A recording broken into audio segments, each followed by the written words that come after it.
এই তুই কি বলবি বল। তোর বউকেই শুধু কি দেখেছি।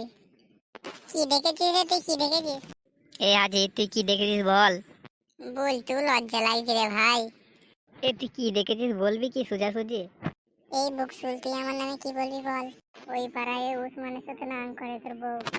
এই গুদমারানি খানকি মাগি ও কি বলছে এগুলো সত্যি? খানকি গুদমারানি, হ্যাঁ? ও করেলা, ও বুক শুল, তুই দেখেছিস? তুই তোর বন্ধুর কথা বিশ্বাস করছিস? হ্যালো খানকি, আমার বন্ধু মিছ কথা বলছে রে গুদমারানি। ফ্রিজ সারানোর নাম করে তোর বাড়িতে ডেকেলো। ও বুক শুল, ও হাফ শুল, তুই দেখেছিস আমায়? এটা ভাই, তোর বউকে গাল দিতে বারণ কর, আমি দেখেছি বলেই তোকে বলছি। হ্যালো খানকি গুদমারানি, এখন সত্যি কথা বললে আমার বন্ধুকে তো গাল তো দিবি। গুদমারানি খানকি দিয়ে ফিরে চালানোর নাম করে ডেকে তুই নাম করছিস খানকি গুদমারানি। এই বুক শুল, এই হাফ শুল, টিভির হোক, তুই গাল দিবি নি। হ্যালো গুদমারানি, তোকে গাল দেবে না তোকে চুদবি ধরে গুদমারানি খানকি।